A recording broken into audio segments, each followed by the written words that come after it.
This episode is brought to you by Santos Threads. Make sure to visit Santos-Threads for the latest and greatest in men's and women's Latino urban-inspired streetwear.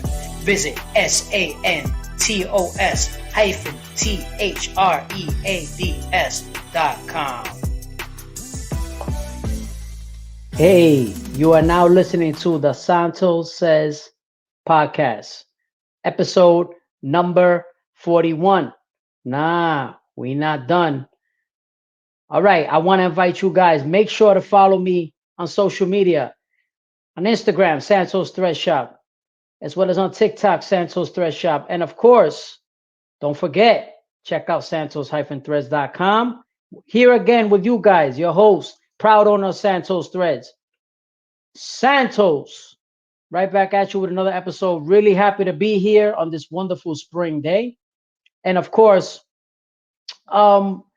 today we have a special guest. Of course, I always say all my guests are special because they agreed to come on my show. So if you agree to come on my podcast, then guess what? You're a special guest. It's just what it is. But I'm very happy. I have the privilege of having this individual come on my show today for this episode. On this episode, we're going to talk a little bit about immigration matters. We're going to talk with someone who is a DACA recipient, and she's going to explain what DACA is. A lot of people, a lot of Americans don't know what DACA is. She's going to educate all of us, and she's going to let us know what DACA is, DACA, DACA. So she's going to talk about, she's a DACA recipient, a community activist and organizer, community organizer, you name it, activist about immigration rights, about dreamers' rights. And we're going to get into some of these topics, and we're going to do it. What better way to do it than to converse with someone who has, knowledge from firsthand experience. And her name is Eva Santos Veloz, and she's going to join us on this episode of the podcast. I'm really looking forward to speaking to her because she's done things with CUNY TV. She's done all kinds of marches. She's organized all types of things. And quite frankly, I was impressed with a lot of the effort that I've seen her put forth. And of course, without further ado, she's right there backstage. I'm going to put her on in a couple seconds. But I've been really impressed with all the things she's been doing. And I felt like I really needed to have her come on here. And what better way to talk about DACA, immigration issues, and all those things, and really kind of educate the masses in a way that is relatable than to have someone with that firsthand experience. So without further ado, I want to welcome to the show, episode number 41. I'd like to welcome to the show my guest. She is an activist. She is a DACA recipient, as I've mentioned, community organizer. She's grassroots. She's in it. She's deep in it, and she lives this. And so I'm going to have her come on right now. Without further ado, Eva Santos Veloz. Thank you so much. Thank you. Super, super excited to be here finally with my Santos brother. Yeah. Mother. That's Thank right. you so much. I think this was like, we've been like trying to schedule this for a while, and I am super excited to be here. Thank you so much. No, of course, the pleasure is mine. You're right, and I saw your story months ago, right? And I was trying to get you on here. Our schedules are all over the place, and we couldn't do it. But I'm glad we were able to make it happen now. Thank you so much. I really appreciate it to be here and to voice out my demands and to continue to educate people on like our movement. Yeah, 100%. Because I think and that's one reason why I wanted to have you here as well, because I've done things, bilingual. It's mostly an English program, but it's really, we've done things in a bilingual format as well sometimes. But because I have audience from all over, so having that dialogue in English, because you hear the DACA dialogue and immigration in the Latin community in Spanish, right? But I think in English, we need to also kind of educate the general public.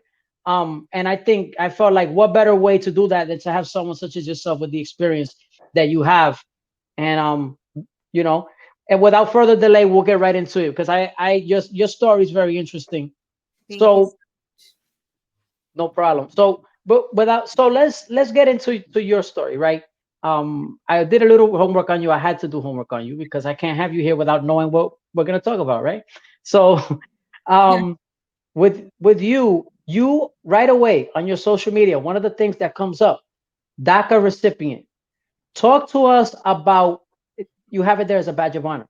Now, talk to us about what it is to be a DACA recipient and how, and just your story. This is your floor. Go ahead. Thank you so much. Well, my name is Eva Santos Veloz, and yeah, I'm 32 years old, and I am a Dominican DACA recipient. If no one like if you're not familiar what DACA is a program that Obama implemented back in 2012 that allows undocumented youth the right to work, have a work permit, have a license, basically have a normal life, but only in increments of 2 years. We have to renew our DACA every 2 years, and it is only a temporary protection. It can be taken away at any time. Just like they stop new applications, they can stop renewal. So I can lose my status um, whenever they decide. So that's why, like, one of the reasons why I joined the movement as a DACA recipient is because we deserve, as undocumented community, a permanent protection. Like, as young adults and a lot of young people and our parents, mostly our parents, are the first dreamers that came into this country. They brought us here, and there's so many parents out there, and all like still generations out there that continue to remain undocumented. So that's why, like, I hold being a DACA recipient with a badge of honor, because DACA, even though that is temporary, it changed my life because it gave me the right to have a work permit, work on the books, be able to provide for my children in a way that it was more stable, because now I had a job on the books. It was no longer on the books trying to find something to do. So now, like, and that's why I'm like, I'm super proud of being a DACA recipient, and I am forever grateful for the opportunities that it have brought up on me. But we do deserve something like more permanent. We shouldn't be living in 2 years increments. Like, I've lost my job a couple of times because my work permit will not come in time. It will expire. So that's one of the things that, like, we continue to fight. Like, we deserve something permanent because we shouldn't be going through this. Like, our kids don't, how can they understand, like, oh, listen, my DACA expire, I can feed you, I can pay the rent, I can pay the bills. So it's very unfortunate, like, how it affects overall, like, the whole family. And also, DACA recipients cannot leave the country. I think that's the main big thing. I have 23 Wow. years. I don't visit my country. I'm from the Dominican Republic, and last time I visited was 1999. DACA My God. recipients cannot leave the United States unless they apply for an advanced parole, and that has to, like, you have to prove like an emergency or like education purposes. So right now I'm actually in the process to see if I'm able to go see my grandma. So I applied for advanced parole. So I'm hoping that I get approved, because that's something else. Like, you can get denied this travel document. So it's not something that is also that you apply and you're gonna get. That, that is so fascinating because when you just said, essentially, right? It's similar to what you just said, that you cannot go back to your native land where you were born. Hmm. You haven't been back there since you were a kid, back in the 99, right? Yeah. So think about that. Well, you're essentially living almost like the Cuban experience in a way, right? Where a lot of Cubans could relate to that. Cuban American, Cubans that come here, a lot of them don't go back. They can't go back for obviously for other reasons. But so I found that fascinating when you mentioned that. For one, I had to look that up to find that out. I did not know that at first. Obviously that is, I mean, that is very, Yeah, a lot of people yeah. don't know. Even the process to apply for DACA is a really long process. You have to prove that you've been in United States for 12 years. So you have to provide documents. So every 2 years, you have to pay them $500 to renew. Um, is a lot, and it's not permanent. That's the sad part about it, that it can be I taken. wait. I'm sorry. Yeah, five So hundred dollars. you mean to tell me that with everything going on with the economy, the fact that it's only in 2-year increments, Mm-hmm. and to top it off, the government or the powers that be who are responsible for everything for this, they're able to collect the $500 every 2 years, Yeah. and there's no lo rebajan nada. They keep Nope. it like that, right? Nope. The price, There's no le dan un descuento oh, yo llevo más de 10 años cogiendo that, right? all right. DACA. We wish we like listen. Nope. We have to pay $500 Wow. every year. And let me say, you have to renew 180 days prior to your DACA expiring. So it's not a full 2 years. So basically you're paying them every year and a half, $500 to get a new work permit. And we have to talk about the delays. Some people don't get their work permit on time, they expire, they lose their jobs. Some people will go months waiting for them to like get approved of their new work permit. This is me, including myself. I used to work in a bank and I had a great career, and they just decided to take 5 months to send my work permit. When I got it, they didn't even need me anymore. So it does affect a lot of people's life. Like for me, like I can travel, and I love my grandma. She's 92. And I can't see her. Like she usually travels here to the States, but she can no longer like walk on her own. So now it's like it's being more difficult for me because she can no longer come here, because she used to travel here to see me because I am the only undocumented from my family.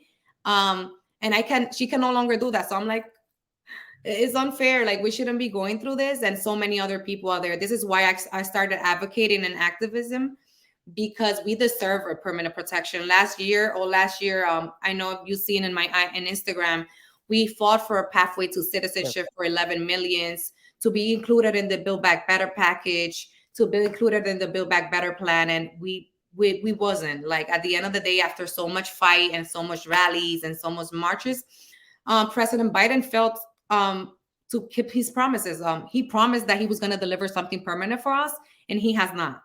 So this is where we are. But we're not gonna give up. That's one thing. We are gonna always continue to fight. I think nosotros los Latinos Mm-hmm. somos conocidos por eso. We are powerful and we are strong, and we don't give up. Like and we're gonna continue to do that. And to voice out our demands for my children, so many children out there that deserve to have a peace of mind, like their parents are no longer gonna live on the uncertainty that they're gonna be deported. Like right now, they just funded for more money for ICE and CBP for detention centers. A lot of people don't know that under Biden administration, there has been actually more people deported than in Trump's, and it's crazy to think about that. So this is where we are. We're gonna continue to fight for like ending like ICE and CBP, no more deportations, and permanent protections for like our community. Yeah. No, and look, what you said right there would blow a lot of people's minds as far as what you said, more immigrants being deported under Biden than under Trump. This is the thing that people need to understand. And I always try to, when I talk politics, I try to be down the middle Yeah. right, because people get crazy, but the facts are the facts, right? And so if this being a fact, if this is a fact, then it doesn't matter what the party is, right? Mhm. It you have to tiene que cumplir.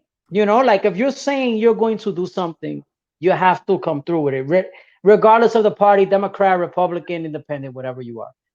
And so to me, I think it's and I've been critical as far as there's great people like you and people who are you're working with who are active in the community, and I commend you for that.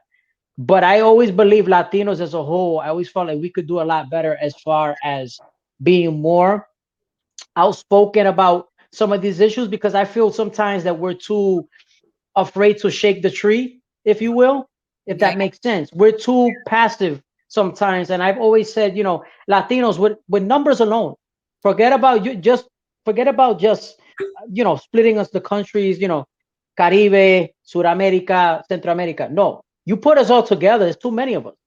But we have to be more, and I'm sure you agree with this, we have to be more assertive. And I think, and that includes educating people to let them know. I listen, I am so with you in that. Like one of the reasons why I joined also this movement, because I am Dominican, and Dominicans don't voice out a lot being undocumented. I don't know, they don't voice out a lot being DACA recipients. You hear a lot DACA recipients are Central Americans, DACA recipients are from, That's a good or point.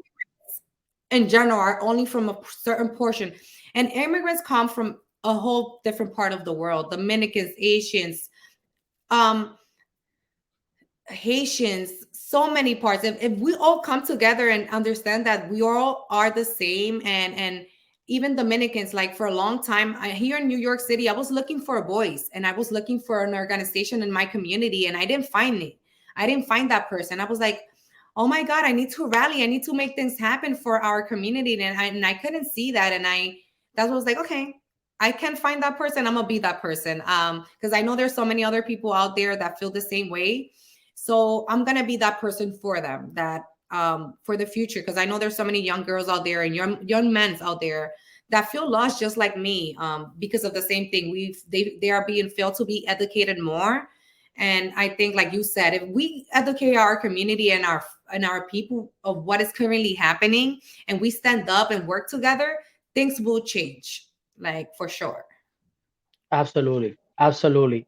So this is a question I want to ask you. Since you mentioned, you talked about being a dreamer. Hmm. What does it mean to you to be a dreamer, number one, and number two, obviously, that pride of de ser dominicana, of being a Dominican woman, Yeah. that you still, regardless of how long it's been since you've been back home, you always going to carry that with you. So talk to me about what is that like for you? Sure. Um, I think the description, or the meaning behind being a dreamer is being is the endurance that we have. I think dreamers are like super strong individuals that have been brought up in circumstances that make them a better human and a more connected and powerful person. um, I think they have identified dreamers as, oh, they contribute to the country, they pay their taxes, they work hard. But I think it's much more deeper than that. I think it's the endurance that we have had and our parents for so many years to fight and to continue on, regardless of like the attacks that we get and the failed promises that we get. And that's why we are dreamers, because we dream and we fight and we continue on to make sure that we are bettering ourselves, and educating other people, and dreaming and making sure that we continue to fight for what we deserve, and demand. Because dreams are about that. Like when you dream, is like when you say, oh my God, I had a beautiful dream, it's something that you probably wanted to happen. That's why we are dreamers, because we are always dreaming of a better, like ahead, a better future, and we are also fighting for it at the same time. And with Yeah. my Dominican roots, my family, I think, my mom is super Dominican, and I think one of I've always been very connected to my roots. I've never wanted to be like, oh, I've been 20 years here. I'm American. Yo soy americana. Not at all. A lot of people tell me like, you've been here 20 years and you have an accent like you live in Dominican Republic. And it's my family, my grandma. Um, we are very like attached like with each other, and we always kept in contact, and they come here, and I still eat Dominican food all the time. And I think our roots has never left us. Even though we left the country, we brought it here with us. And I always have my roots with me. I'm always saying, like, anywhere I'm going to introduce myself, I'm like, I'm a Dominican DACA recipient. For me, I think that is so important, because I need people to know I'm Dominican, because Dominicans don't voice out a lot, that they are undocumented. So that's why I introduce myself. Hi, I am a Dominican DACA recipient, because I need people to understand, like, we're here, and we exist, and we are here to fight just like everyone else, and we're together, and you're not alone, because I've heard so many times like, oh my God, you're Dominican. It's so nice, because I never seen a DACA recipient that is Dominican. And it's just like, yes, we are here, and we're here for you. And I want everyone to know, like, Dominicans are here as well for like everyone else and for our community. And I just want every other Dominican to join me and be with me in this movement. Right, right. No, I commend you for that, because I think like you mentioned a little while ago too, just there are people who are kind of afraid to speak up, right? And I think in the case what you mentioned with Some of our Dominicans in the Dominican community, some may be afraid to kind of, or may kind of feel this sense of, they don't want, they feel like it's not their place to speak up on it. They kind of want to just lay under the radar a little bit, and that's not the case. You don't have to be that way, because you're proving that you can make an impact. You're able to, just with your voice, you're able to make an impact and kind of talk, speak for people who may have been, right. You may influence somebody else who may have been a little ashamed to speak about those issues, right? They're not Yeah. ashamed of where they come from, but they may have a story like yours, and they don't feel the confidence like you feel to say, hey, I'm a DACA recipient, I'm Dominican, Yeah. and what? And I have to renew next month or whatever, Yeah. right? But I'm here. I feel And I felt the same way like for years. Like I for a very long time I felt like super lost and like I didn't know what to do and I felt alone. And I understand like how many there's a lot of people that feel that way. And that's something I want to change. I wish like sometimes I wish like I could just reach to everyone and be like, "Hey, how can I help you?" Because I felt the same and I always and I still feel lost sometimes in a lot of things, you know. And but it's good to have a community and people like you, like I can reach out like, "Hey, I have these questions or I need this help." And I think if we all come together, we won't be so alone in a country that has left us um so alone. right, Right? right. Like we'll be together, yeah. I Yeah, I agree with you. And one of the things that, because for me, I'll tell you quite frankly, obviously, I'm Puerto Rican, so it's different, Yeah. right? Obviously, we're American citizens, it's different. But if there were more, I say this, I can speak on this. Since if there were more Puerto Ricans who actually took the time, and other American citizens who took the time to listen to these stories and educate ourselves as well, we can be an ally as well. And I just feel like it's important to educate and kind of, right, because though it doesn't apply to us directly, it could apply to a friend, it could apply to a spouse, it could apply to, you don't know, somebody who you know, it could apply to all Anybody. kinds of people that you may care about. So I feel like it's important for us to also be an ally. Although it does not directly affect us, we should be have that awareness. And so I think that's part of the reason why I wanted you to come here as well. Thank you so much for like bringing me here. I'm super excited. Like when you reached out, I was like, yes, finally I'm gonna take some time because like I've been wanting to come and for me it's so important just to continue to educate people in all platforms. Because like you said, you're Puerto Rican and you would not see a lot of interest in like in that community for this causes. Right. And like you said, it will be amazing if like a lot of more people will come together to educate themselves and just learn how this is affecting us. And like you say, it might not be affecting you directly because you're a US citizen, but you might have a kid that tomorrow marries an undocumented person. That's um right. you Hmm. know, you might have a brother that marries an undocumented person. You never know. You never really know how like this is gonna affect you until it actually is around you. And we don't have to wait for that. There's so many people out there that is currently being affected by that. And if we just see at the bigger picture, like we don't have to be affected by cancer to support that, right?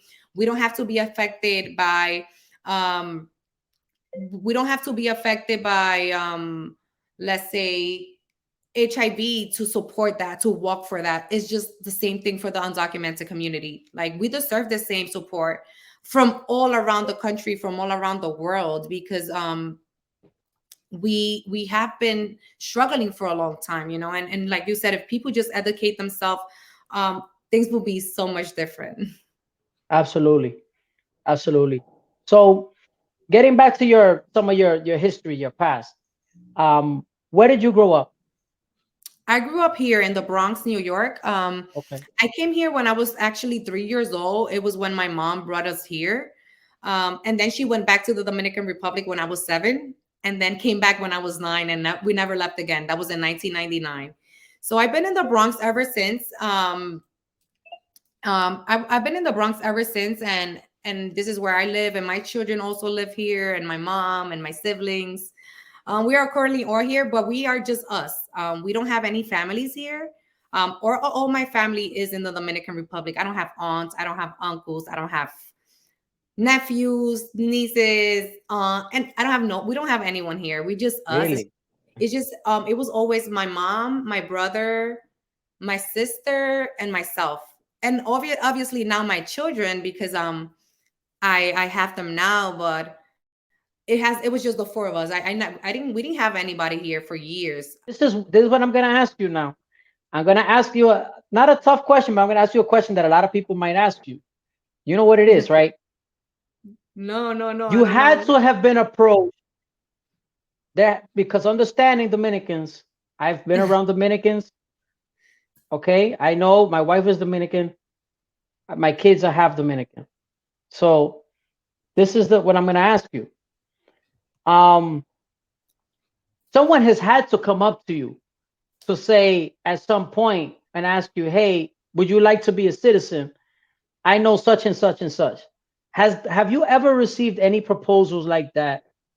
Now, if I'm going too far, you don't have to No, answer. don't But worry. I'm just asking, you don't have to be specific, but I mean just to know because it had to have come up at some point, right? Um, what are your views on that? I've been offered many times. Yes, okay. Many times I've been offered that option. But I've never wanted to take in that path. For me, I felt like if I was gonna marry someone, it was gonna be because this is a person that I want to like actually be with. Um, and Good point. and I think one of the things that my mom taught me, because my mom was the undocumented for 25 years, it was like I'll do things the right way, or if not, I'm not gonna do them.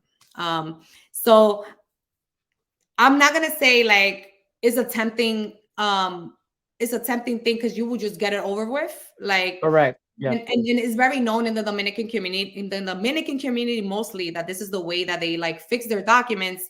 And it's why I also started activism, because I was like, listen, I need to educate you all that this is not the only way that we make Mm-hmm. documents. I Mm-hmm. actually go to the consulate. I go to the consulate here in New York, and Yes. I Mm-hmm.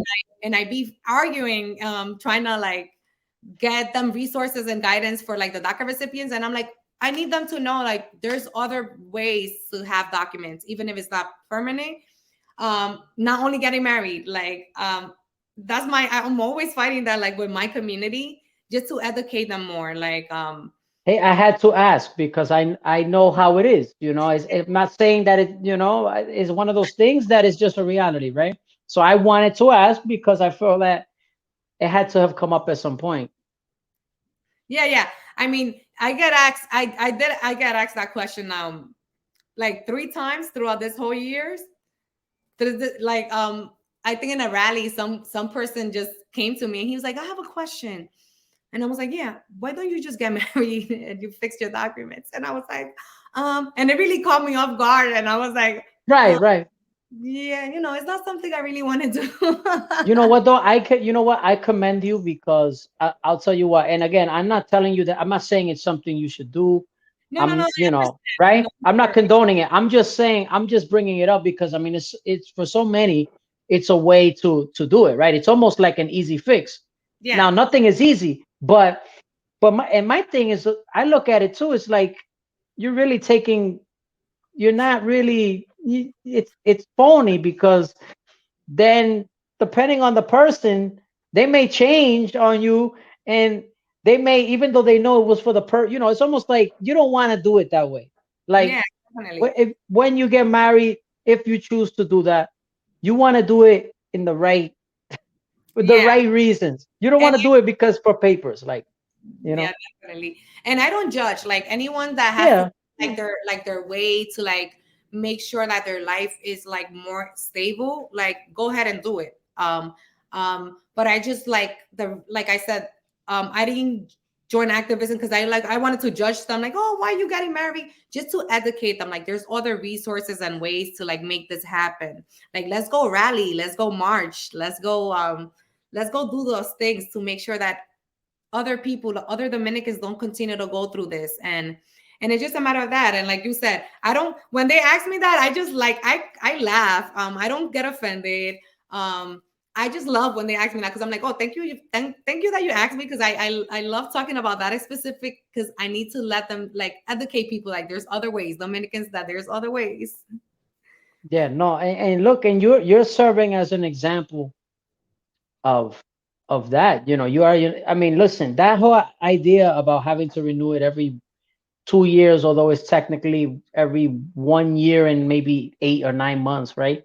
Around there, because of the processing time and all that. Pretty much it's like 1 year and 8 months and change, Correct. given the long processing. So I feel for you in that regard, because it's, I mean, what do you feel is the next step? What are the next steps, if anything, that can be done? What changes would you like to see done so that that can be easier? You can Yeah. live an easier life. But Well, that's gotta be pressure, man. I'm telling you, eso como una alarma de like, you know, alarm clock. You wake up like, it's time to get up. You know.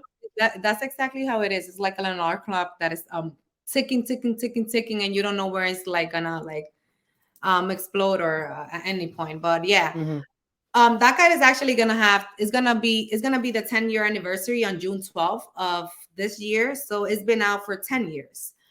So one of the things I want to see is a permanent protection. DACA remains again temporary, and no new applications are being accepted. Last year, a judge from Texas attacked the program, and no one is able to apply for the program at this point. On so because he ruled against it. So one of the things I would like to see first is new applications to be opened up again.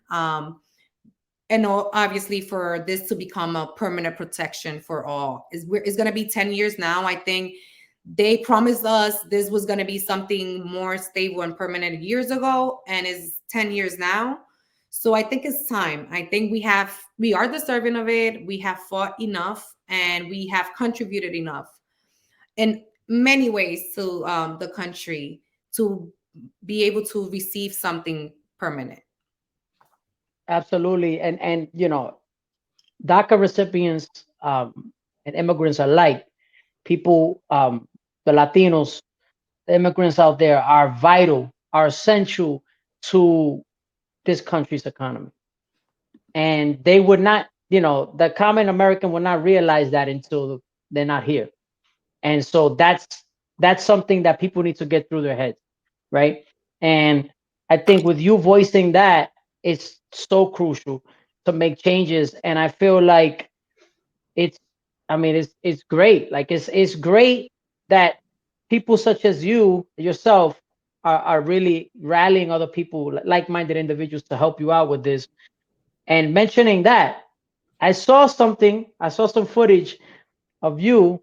You had a couple of programs that you were a part of on CUNY TV.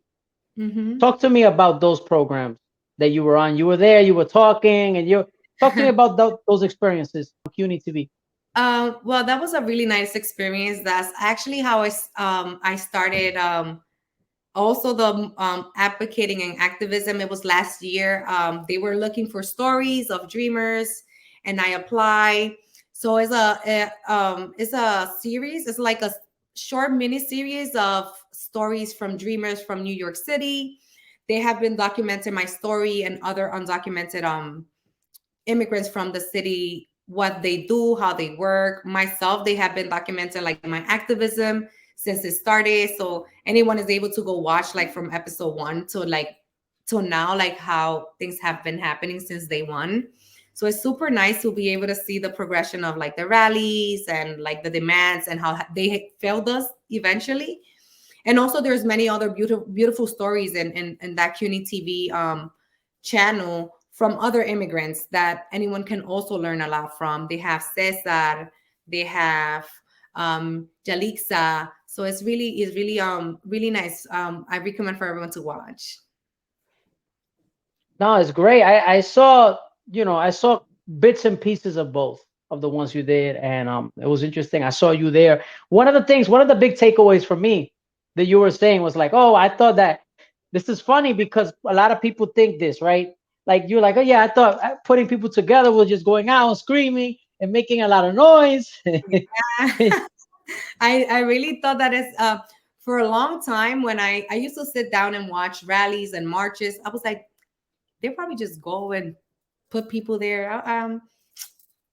Just gather people. It's a lot of work. It's a lot of Hmm. work to do that, but it's very rewarding. It's very fulfilling. Like once everything is done and you're able to see how you were able to like impact so many people and reach to so many people and bring so many people together for one cause, like it's amazing. For me, I think back in June when I did the rally in Foley Square, that like over 100 people show up and then march for me across the Brooklyn Bridge. I was like, I couldn't believe I was able to get all those people there, and I was like, oh yeah, so it is a lot of work. It's not as easy because I really thought it was just like, hey, listen, just come, just show up. I'm doing a rally, but you need permits. You need to make sure everything is by the book. You know, at least at the end of the day, we are working like with a community that we need to protect. So we got to make sure like everything is through the books, that we have our permits, and that we are protecting them at all times. That you know, if we are there to like voice out our demands, we don't feel scared that we're doing that at the same time. You know. Yeah. No, listen, it's impressive just to see. Look, 100 people is 100 people. I mean, Yeah. that's right. I mean, I know people think that it's so easy that you just, hey, you're gonna yell on a bullhorn and you're gonna get everybody's gonna love it. We're gonna carry signs and we're gonna get 100,000. We're gonna walk across the George Washington Bridge. I How know. about that? Right? But 100 people is, 100 people is impressive to get. Yeah, People don't want to do anything a lot of times. it was my first time, my first rally, like my first rally. Um, I actually did my first rally in front of Schumer's office, but it was just like really little, my family, like my first beginning. But that was like that was my first official rally. And I was super happy to be able to gather. And I was able to meet so many wonderful people there, impacted people as well. I will tell you this. I have had the privilege. Every little bit helps. And so I have had the privilege of meeting a couple of people who are in public service. I interviewed one on my last episode. I'm in contact with a couple others. And so I will share this story. Um, and hope that it gets the ear and the eye of Of course. people who can do things, right? Who can have some sort of an impact. And so I'll leave my little whatever you want to call it and Uh, see what happens, and yeah. we'll I take it think from there. important the like the job that the work that you're doing, just raising awareness in the best way possible that you can, is extremely important. If it's so many other people will do the same in whatever platform they have, even if it was just friends like, "Hey, listen, I read this story done," and just advocate people more in any way, in any platform, things will be much more different. Absolutely, absolutely. So before we wrap up, I just want to just tell the people what is it that you're working on now.